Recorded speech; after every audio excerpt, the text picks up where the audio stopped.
हम बदलेंगे, युग बदलेगा। हर दिन की तरह मैं सुबह 8 बजे मैं चाय पीने के लिए अपने हॉस्टल से बाहर जाने के लिए निकला। मैं जैसे ही चाय की दुकान वाले के पास पहुंचा, देखा आज चाय वाला वहां पे नहीं था। शायद मेरे देर से पहुंचने के कारण वो चाय वाला वहां से जा चुका था। मेरे पास हॉस्टल लौट जाने के अलावा कोई और ऑप्शन नहीं था। मैंने सोचा कि आगे जाकर कहीं नाश्ता कर लिया जाए। बहुत जोर की भूख लगी थी। मैं आगे की होटल की ओर जा रहा था, तभी मेरी नज़र फुटपाथ पर बैठे 2 बच्चों पर पड़ी। दोनों लगभग 10-12 साल के रहे होंगे। बच्चों की हालत बहुत खराब और कमजोर नजर आ रही थी। कमजोरी के कारण अस्थिर पिंड साफ दिखाई दे रहे थे।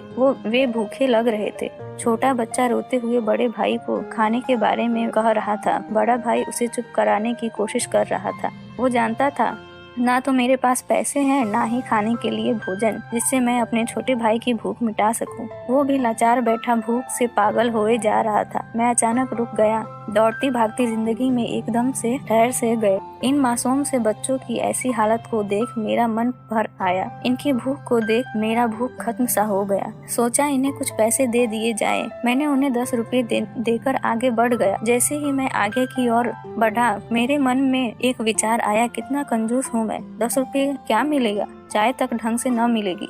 स्वयं पर शर्म आई। फिर वापस लौटा। मैंने मासूम से देखने वाले भूखे बच्चों से कहा, कुछ खाओगे? बच्चे थोड़े असमंजस में पड़े। मैंने कहा, बेटा मैं नाश्ता करने जा रहा हूँ, तुम भी कर लो। वे दोनों भूख के कारण तैयार हो गए। उनके कपड़े गंदे होने और ऐसी हालत में देखकर होटल वाले ने डांट दिया, भगाने लगा। मैंने कहा, भाई साहब उन्हें जो खाना है वो उन्हें दो, पैसे मैं दूंगा। मेरी बात सुन होटल वाले ने आश्चर्य से मेरी ओर देखा। उसकी आंखों में उसके बर्ताव के लिए शर्म साफ दिखाई दी। बच्चों ने नाश्ता, मिठाई व लस्सी मांगी। सेल्फ सर्विस के कारण मैंने नाश्ता बच्चों को लेकर दिया। बच्चे जब खाने लगे, उन्हें उनके चेहरे की खुशी देख मेरे चेहरे पे स्माइल आ गई। उस वक्त हमें दुनिया की काफी अच्छी फीलिंग आ रहा था। उन 2 मासूम बच्चों को देख अपना बचपना याद आ गया।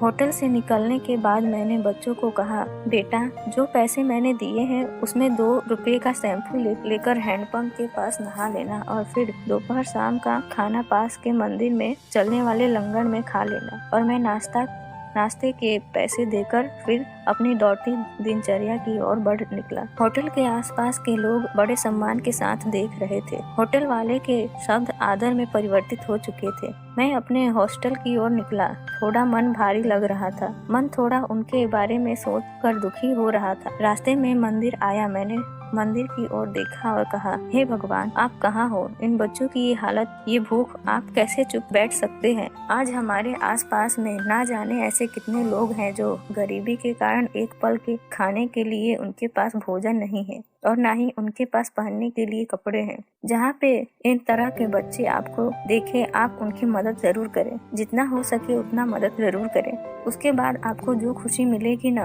वो खुशी कहीं और नहीं मिलने वाली आपको। वीडियो पसंद आई हो तो लाइक करें और चैनल को सब्सक्राइब करें।